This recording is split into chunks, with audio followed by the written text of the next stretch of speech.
করেছে যে একটা বিশ্ববিদ্যালয়ে এই ধরনের ঘটনা ঘটতে পারে যেখানে এমন শিক্ষকরা অবস্থান ধর্মঘট করছেন যাদের আমরা একটু আগে যে কথাটা আপনি বললেন যে স্বাধীনতা সপক্ষের শক্তির এবং অত্যন্ত শক্তিশালী সমর্থক দল হিসাবে জানি, এবং তারা কিন্তু প্রত্যেকেই শিক্ষক হিসাবে অত্যন্ত একটা এমন জায়গায় পৌঁছেছেন যেখানটায় তারা সবার কাছ থেকে শ্রদ্ধার পাত্র এবং ভীষণভাবে একটা স্বীকৃত অবস্থানের মধ্যে রয়েছেন।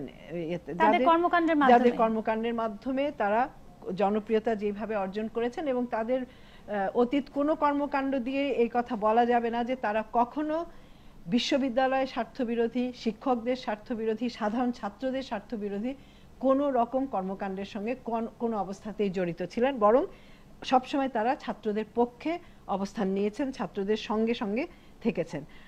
এই একটি বিষয় নিয়ে এই বর্তমান যিনি উপাচার্য রয়েছেন তার অপসারণকে কেন্দ্র করে কিন্তু বেশ কিছুদিন ধরে এই বিশ্ববিদ্যালয়ে একটা বলতে পারি যে অস্থিরতা চলছে, এবং সেখানে আমরা দেখেছি যে আওয়ামী লীগের সদস্য হোক, সংসদ সদস্য, ছাত্রলীগের ছেলেপেলে প্রত্যেকেই কিন্তু এখানটা এমন একটা ভূমিকা পালন করছে যেখানে স্পষ্টতই বোঝা যাচ্ছে যে তারা কোনো না কোনোভাবে এই উপাচার্যকে সমর্থন দেওয়ার জন্য সেখানটা নানাভাবে কর্মকাণ্ড, কিন্তু ছাত্রলীগ তো দায় দায়িত্ব অস্বীকার করছে, যদিও গণমাধ্যমে এসেছে, এখন ভিডিও ফুটেজও এসেছে এবং চেহারা দেখেও টের পাওয়া যায় যে কে কোথায় কিরকম ছিল। কিন্তু যে কোনো ধরনের ঘটনাই ঘটুক না কেন, আমরা পয়লা বৈশাখের ঘটনায় ভিডিও ফুটেজ আলটিমেটলি আসলে কোনো কাজে লাগে না, প্লাজার ঘটনাতেও যেখানটায় তখন প্রত্যেকটা ঘটনার পরপরই কিন্তু বলা হয় যে এরা আমাদের দলের না কিংবা আমাদের সঙ্গে না। আমি নিজের একটা ব্যক্তিগত ঘটনা বলি, আমি 1 সেকেন্ড সময় নিয়ে, খুব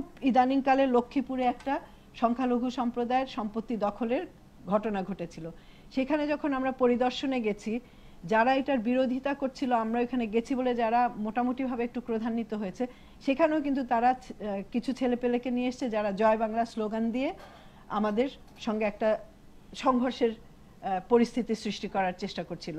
এবং সেখানেও ঠিক একইভাবে পরবর্তী সময় বলছে না না না ওরা আসলে ভ্রান্ত, ওরা বুঝতে পারে নাই, আপনারা কারা তারা চিনতে পারে নাই।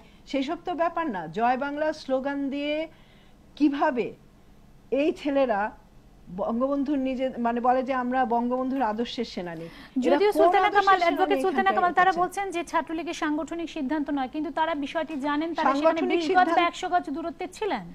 সাংগঠনিক সিদ্ধান্ত নয় তারা বলছেন, কিন্তু তারা তার আগের দিন, যদি আমরা যিনি শিক্ষক মহোদয় কথা বলেন তার কথা ধরি, তারা রাত্রে মিটিং করেছে সেখানে।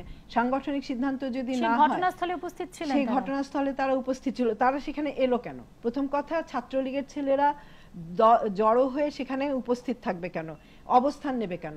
এবং 20 গজই হোক 200 গজই হোক দূরে দাঁড়িয়ে তারা এই ঘটনা দেখছে। যদি তাদের দলের ছেলে, কি মনে হয় উপাচার্যকে রুমে বসানোর জন্য কি আসলে ছাত্রলীগের নেতাকর্মীর প্রয়োজন হয় লাঠিয়াল বাহিনী হিসেবে, নাকি আসলে যারা আন্দোলনরত শিক্ষক তাদের সাথে আলোচনায় বা মীমাংসার প্রয়োজন? এখানে আমি তো মনে করি আমি একটি কথা, যে এখানে ছাত্রলীগের কোনো ভূমিকাই আমি দেখতে পাচ্ছি না। এখানে কাদের ভূমিকা দেখতে পাচ্ছেন? এখানে ভূমিকা হবে উপাচার্য এবং শিক্ষকদের মধ্যে। কিন্তু ছাত্রলীগ ভূমিকা পালন করছে বলে এই ছাত্রলীগের এখানে কোনো ভূমিকাই নাই, তারা আসবে কেন সেখানটা? আমার প্রথম প্রশ্ন সেখানটা। আমি আসবো আপনার কাছে অ্যাডভোকেট সুলতানা কামাল। আমি একটু মঞ্জুল ইসলাম সিনিয়র সাংবাদিক হিসেবে আপনার কাছে ঘটনাটি জানতে চাইবো, যদিও ছাত্রলীগ অস্বীকার করছে এবং আমি শিক্ষকের কাছে শুনতে পেলাম যে ঘটনাটি সম্পর্কে আপনি কি বলবেন, গণমাধ্যম কি বলছে?